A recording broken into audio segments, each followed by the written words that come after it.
What's up, everybody, and welcome back to AudioCrash Podcast, episode 12.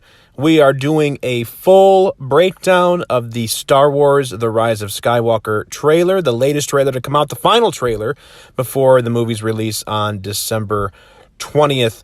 I'm David Mann, your host, and look, if you didn't check out last week's episode, the first part of a 5-part miniseries on the TV show Fringe from J.J. Abrams, you need to check it out. Especially if you're a fan of sci-fi and a fan of just good writing and everything. Fringe is incredible. We are doing one episode for each of the 5 seasons, completely covering the entire show. By the end, on episode 5, we will, of course, be completely in full spoiler mode. We're only spoiling each episode up until that season of the episode that we're in. So the next episode that will come out on Fringe, we will be spoiling up until season 2. So if you are wanting to watch along, be aware of that, be mindful of that. But last week's episode was our most listened to episode to date for AudioCrash Podcast. So a lot of people like that, and I am glad to see it. Now, this is a very different type of episode because this is going to be the very first episode that I have ever uploaded to YouTube.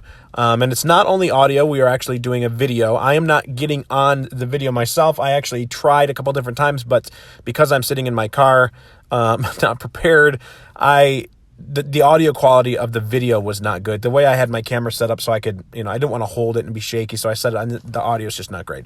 So I'm doing the audio this way, and I'll throw some pictures up on the screen to help, keep you interested. But what I'm going to do, the breakdown basically will be watching the trailer once through without stopping. I might say something here or there, but I'll save most of the talking for the breakdown, because after we watch it once, we will go back and watch it in segments and break down what I think is happening in each shot, how I think it relates to the film coming out, and maybe a little speculation, but I'm not going to go into deep theories on what I think is going to happen in the Rise of Skywalker. I don't want to go down that rabbit hole or anything. So, other than that, it's going to be fun. I love Star Wars, and I'm glad that everyone here, obviously loves Star Wars. If you don't, I don't know why you're watching or listening to this. But yeah, listener, speaking of listening, if you are just listening to this, you can get the gist of everything, but go to YouTube and check out the video, because it will be much more visually stimulating than just listening to me talk. So without further ado, let's get into the trailer for The Rise of Skywalker.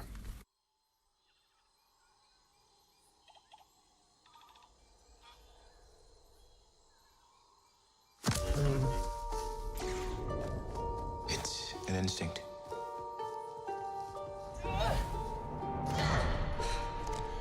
A feeling. The Force brought us together.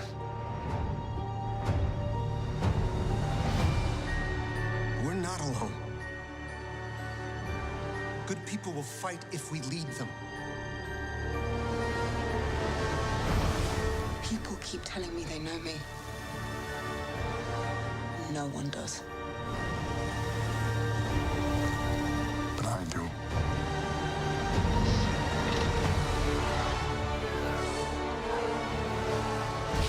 Long have I waited. And now you're coming together.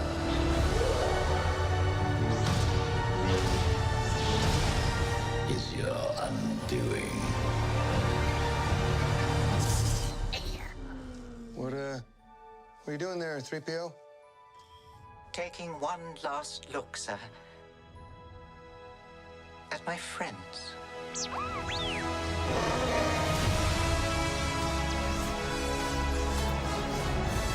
Confronting fear is the destiny of a Jedi.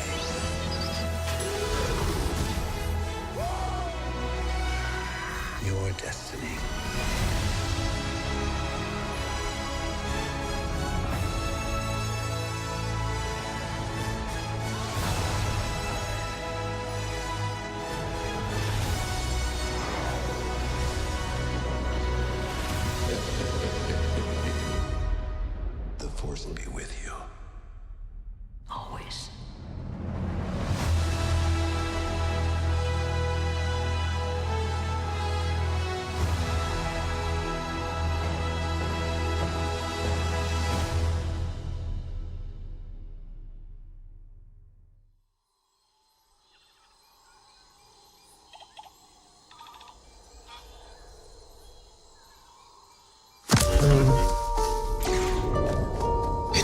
instinct.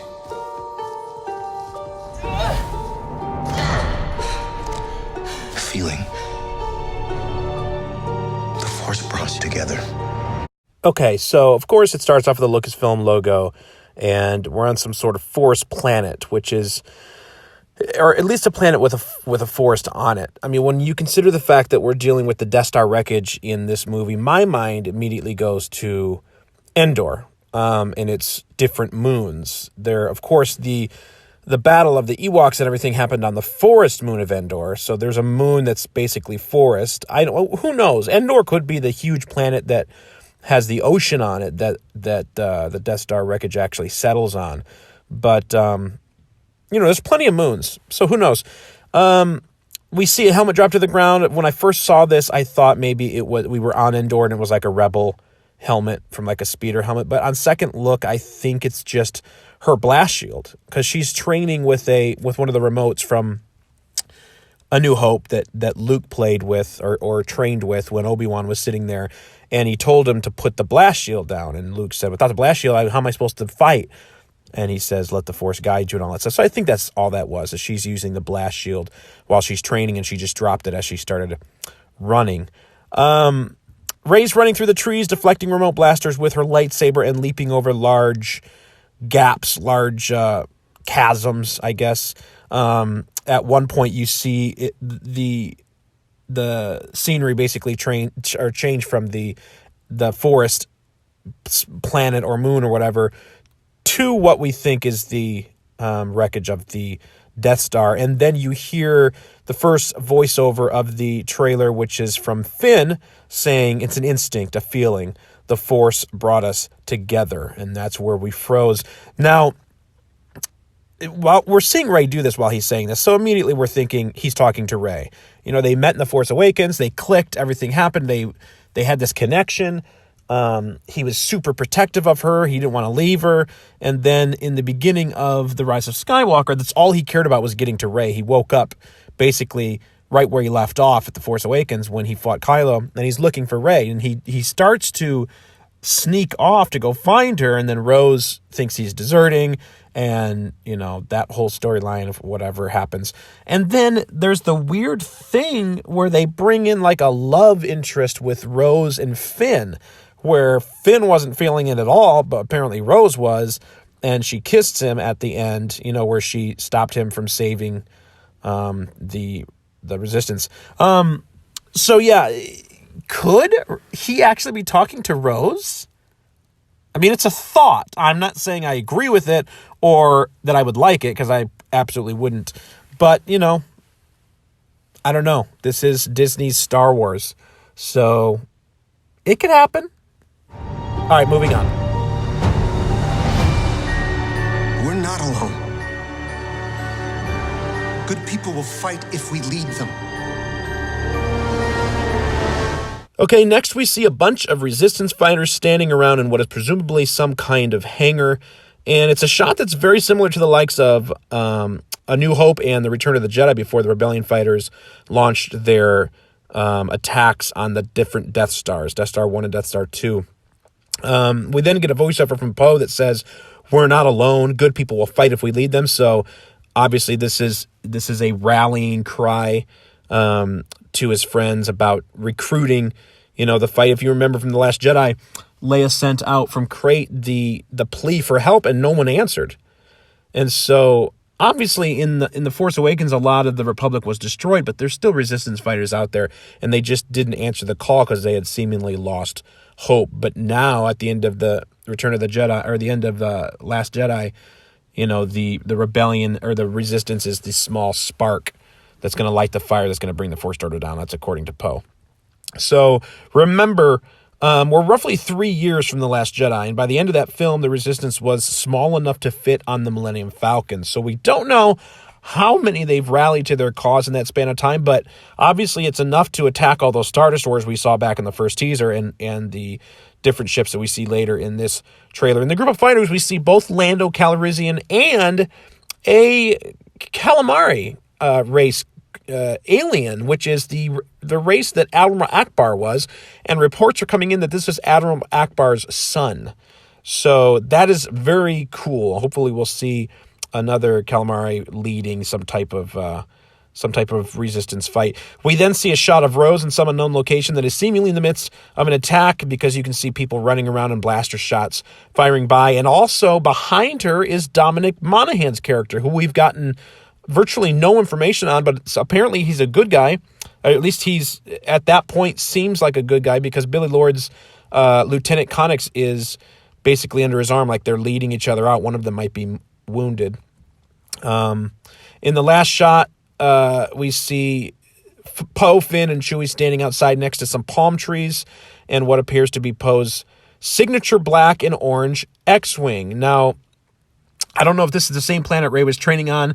It's obviously lush with greenery. We don't know. We're still kind of up in the air on that. We can imagine that a lot of this movie will take place around Endor, but we don't know.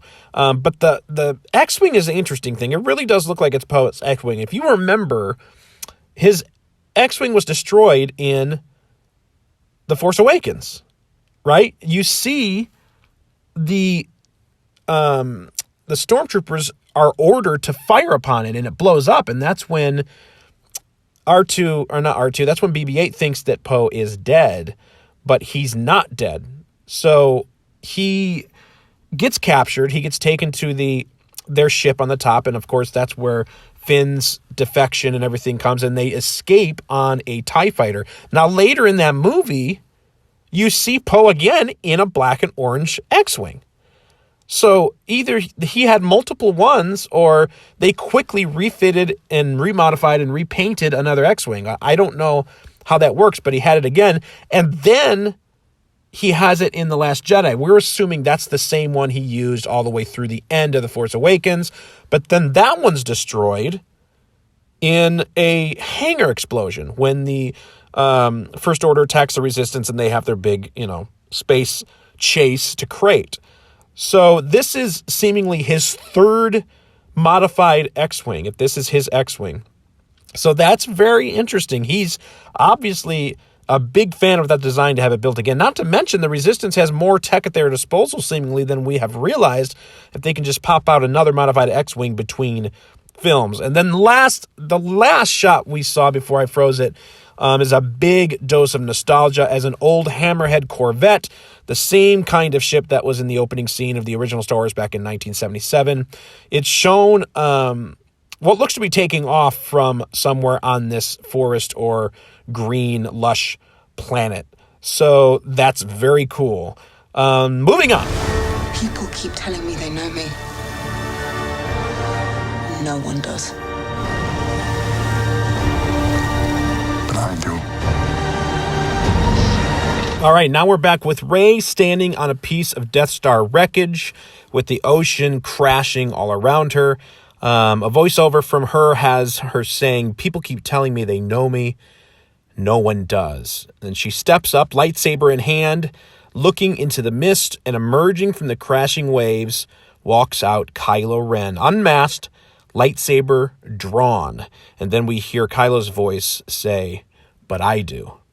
So this is obviously taking us back to the thing with Rey's lineage. In The Force Awakens, it was presented to us as a question that desperately needed an answer. Then The Last Jedi told us that her lineage wasn't important, and her parents were drunkards that were long since dead. Now, I can't speak for everyone, but that answer didn't satisfy me, and I don't think that's where the story is going. So I'm very excited to see what JJ has in store for us there. But man, the imagery that we see of them standing on the Death Star wreckage, getting ready to duel it out. Now, it's interesting to see here. We'll bounce around in the trailer here, but there's a couple different lightsaber duels between them. And this one, his mask is off, and in the other one, his mask is on.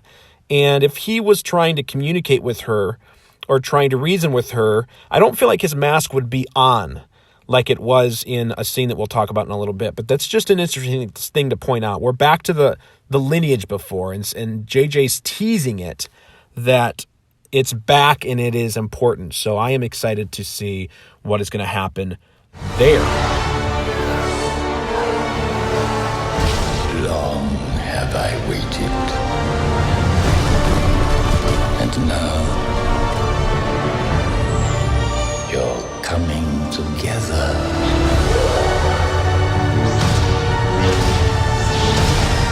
Is your undoing. Okay, so now it starts to get pretty intense. Next, we see a squadron of TIE fighters flying towards some sort of iced-over city or space station. It really does have... I mean, if you go back and look at Empire Strikes Back and look at when they arrived to Cloud City, to Bespin, it really kind of does look like Cloud City, like if it was covered in ice, like frozen over. It's just floating there, whatever it is. Then we're quickly looking at some sort of throne. Now, I've seen some images online that show an old, unused concept drawing from 1981 of Emperor Palpatine's throne in Return of the Jedi, and it looks identical to the one shown in this trailer. So I thought that was super cool. Obviously, they didn't use that concept in the final movie, Return of the Jedi. There's the throne room. It's just got this basically a swivel chair that he sits in. But if you look it up, if you go online and look up, 1981 concept art for Emperor Palpatine's throne from Return of the Jedi, you will find an image that looks almost identical to this, which to me says a lot about how much respect that J.J. Abrams has for the Star Wars franchise. I know that some of his criticism for The Force Awakens was how much it was fan servicey and how much it kind of patterned itself after A New Hope. But you got to remember, it wasn't a reboot, but it was introducing a bunch of new people to the Star Wars franchise and trying to connect it all and anything. But this is really cool. It's very cool to start seeing ties to the original trilogy and to Palpatine. So now we hear another voiceover, but this time it's Emperor Palpatine himself.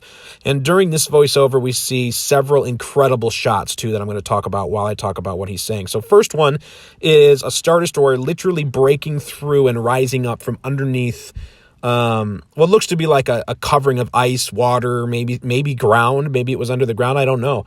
But it's a truly grand scale event that's happening.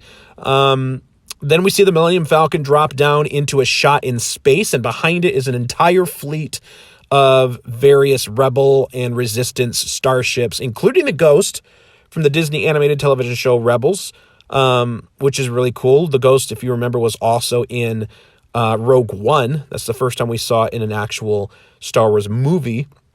I'd also like to point out that the Falcon's radar dish is once again the iconic circle dish from the original trilogy. And also remember that in The Force Awakens, it was like a rectangle.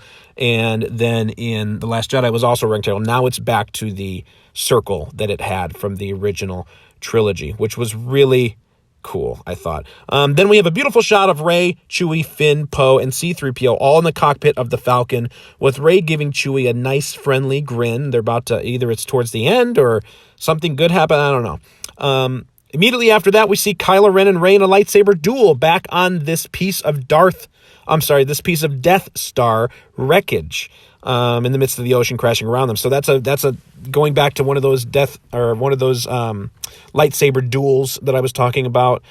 Rey is fighting there with her blue lightsaber, Kylo with his red one, and he's unmasked. So this is an unmasked battle. Then we see a very quick shot of something exploding in space. I don't really know what it is. Maybe a Star Destroyer or something. I mean, it's super quick, almost like it was an accident, but it's there on purpose for some reason. And that's followed by a shot of a water skiff type ship gliding along the ocean waves towards the Death Star wreckage. I think this is Rey. Like, if you look, it looks kind of like Rey. It looks like almost like one of those little ships from Crate that they piloted, where they are kind of almost sitting, like their cockpit's almost open. Sometimes it looks like you can see her. But she's on her way to, if that's her, she's on her way to the Death Star wreckage. So that's very cool. That's where the clip here that I had ends, but the Emperor's words are very ominous and in true Palpatine fashion, where he says, "Long have I waited, and now your coming together is your undoing." Which, I'm not Emperor Palpatine, so I can't do it as well as he does. But this is an interesting statement, because here's the first thing I noticed. It's very reminiscent to Emperor Palpatine in Return of the Jedi when he and Luke are discussing whether or not Han and Leia can lead the troops to victory on the Forest Moon of Endor. And Palpatine keeps mentioning how Luke's faith in his friends is what his weakness is. Remember, the Emperor claims to have purposely let the location of the Death Star leak and that the rebellion coming to Endor was all part of his plan. So here we assume he's talking about Rey and Kylo. Or, if you want to call him Ben Solo. Palpatine says you're coming together as you're undoing. So if he's indeed speaking to the two of them, it seems that they'd be on the same side at this point. So is Ben Solo going to be redeemed? Does he and Rey create, this perfect balance of the Force and use their combined efforts to defeat Palpatine? We'll see what happens. But this kind of plays along in line with what I said about the two different lightsaber duels that we see, where one he's wearing his mask and one he's not wearing his mask. Obviously, they're both fighting each other, but it's a little more personal when he's got the mask off. But anyways, we'll see what happens. What are you doing there, 3PO? Taking one last look, sir, at my friends.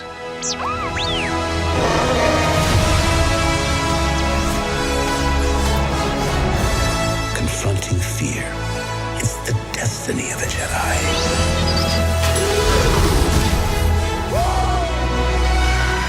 Your destiny.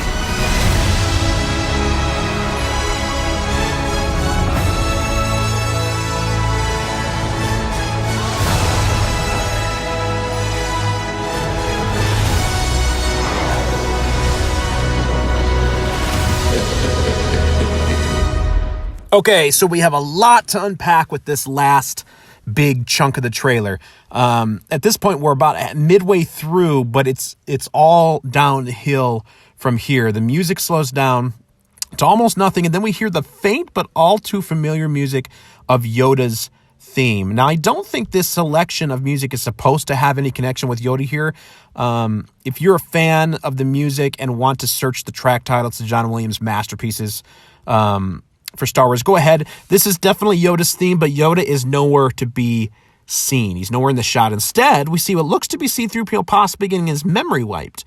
There are several wires connected to the back of his head, and he's surrounded by Poe, Finn, Rey, Chewie, BB-8, and the new droid D-O. Also in the shot are Kerry Russell's new character Zori Bliss, and the new little alien character Babu Frick, who is a droidsmith. Poe asks, "What are you doing there, 3PO?" To which Goldenrod replies, "Taking one last look, sir, at my friends." So he looks like he's not going to remember anything after this. Maybe an interesting thing that I brought up in a text thread was, it's funny how the beginning of the entire saga, at least in order of release, theatrical release, was with the droids. The Death Star plans were put in R2, the droids escaped to Tatooine, and that's where the story starts, with the droids being of importance to this whole thing. And at the very end here of the saga, you have C-3PO getting his memory wiped. Now, R2 knows everything as well, but R2 is not, if you don't speak astromech droid, then I guess you don't know what R2's saying. I don't know, maybe R2 gets his memory wiped too, but C-3PO obviously is fluent in over however many millions of languages he knows. But yeah, so he could be able to leak information. I don't know, maybe that's not why he's getting it wiped. Maybe he's not getting it wiped at all. I don't have any idea what's going on. But that is a interesting little scene there. Then the music really changes pace, like dramatically, and we get an incredible new score of John Williams' iconic Star Wars theme. It stood out to me so emphatically.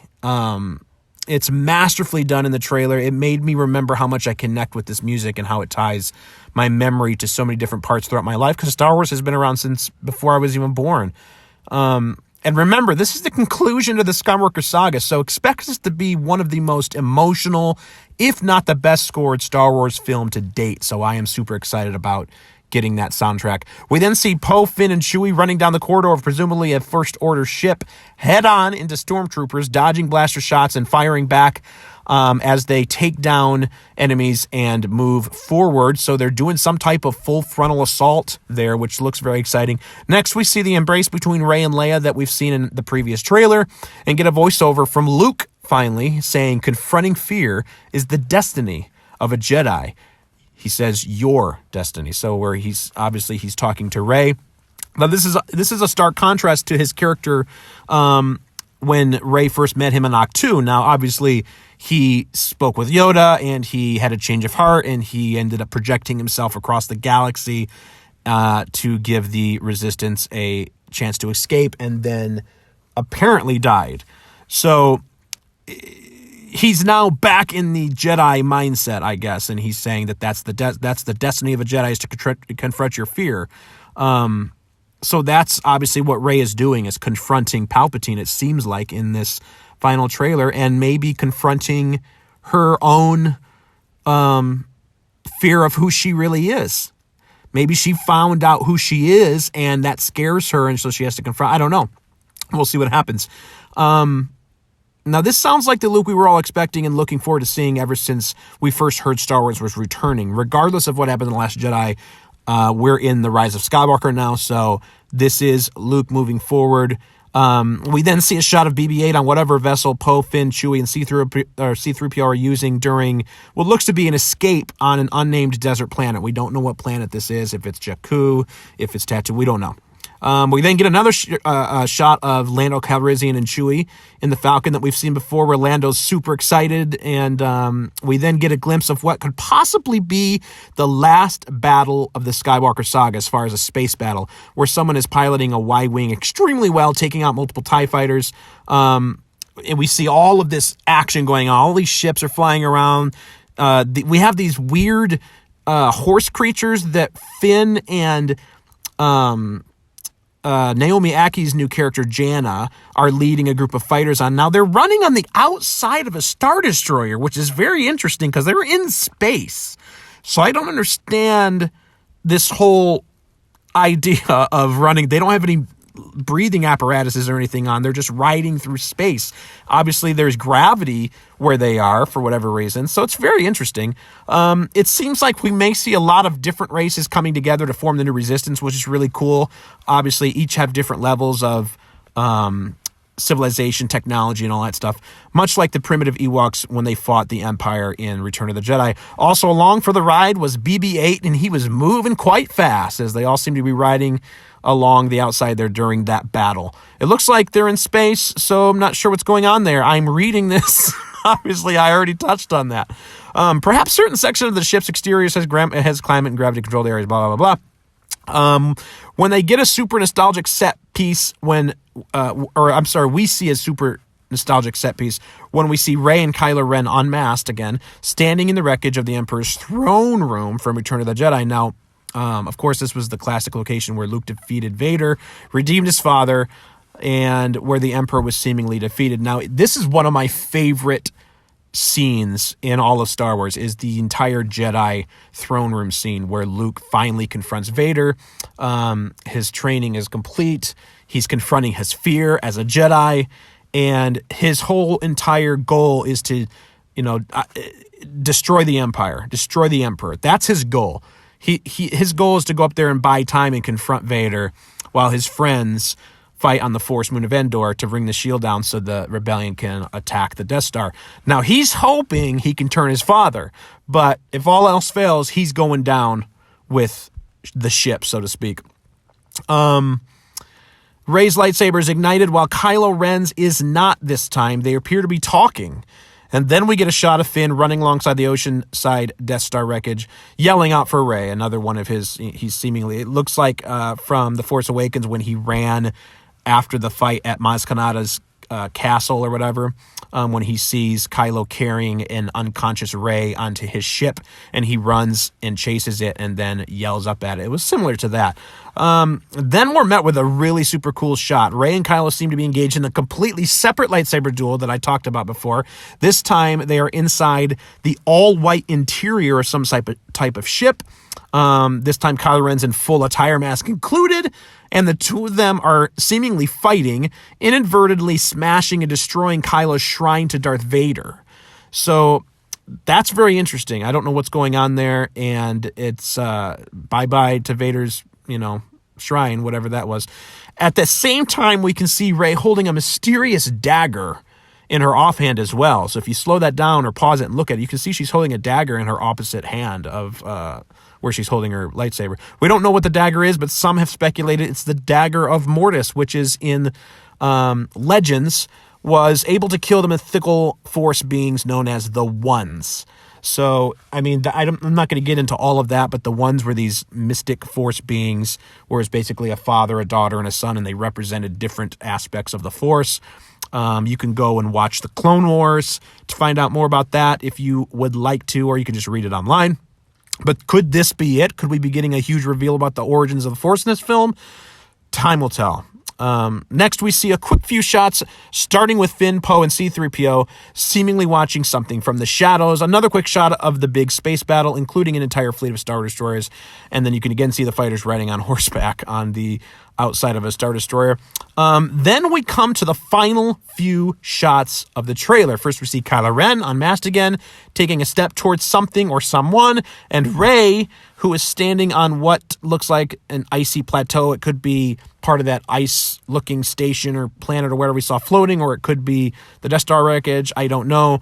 But she's looking up at something that's descending towards her, and it appears to be Emperor Palpatine, sitting in some sort of chair. It could be a mechanical chair. Maybe he's like in a little like a little old person scooter. He's moving around. He could be on some type of life support. It could just be a ghost of him. Who knows? You can only see him slightly, but from the backside of his cloak, and then you hear his ominous cackle. So she's there confronting what is to be believed as the most powerful dark force user in the galaxy. So all culminating into this big confrontation at the end. So it's very exciting. We found out that Palpatine was back when we got the first teaser trailer for this, and now we are seeing more and more that is leading up. This is the last, I suppose we'll probably see maybe a couple different shots in like TV spots, but this is the last trailer. So it is November 1st. We are less than 50 days away from this movie, and I'm super excited about that. So let's watch the last scene, the last great and powerful scene of this trailer. The Force will be with you. Always. And there you have it. Great voiceover from Luke and Leia finishing the line. It's coming out December 20th, folks. It's going to be a good one. I cannot wait. Well, that's going to do it for me here at AudioCrash Podcast. I appreciate you coming and listening. That was the breakdown for the final trailer of The Rise of Skywalker, coming out December 20th. Remember, episodes of AudioCrash Podcast release every Friday now, and you can also tune in every Wednesday for a discussion with Dave. We're about to do episode 10 next week, and don't forget also, we have a 5-part miniseries on the television show Fringe. We just recorded part 1 last week, and we will be recording part 2 either next week or the coming week. So that will be on the deck as well. So tune in, and thanks for being here. And this is Dave ending a podcast. Goodbye.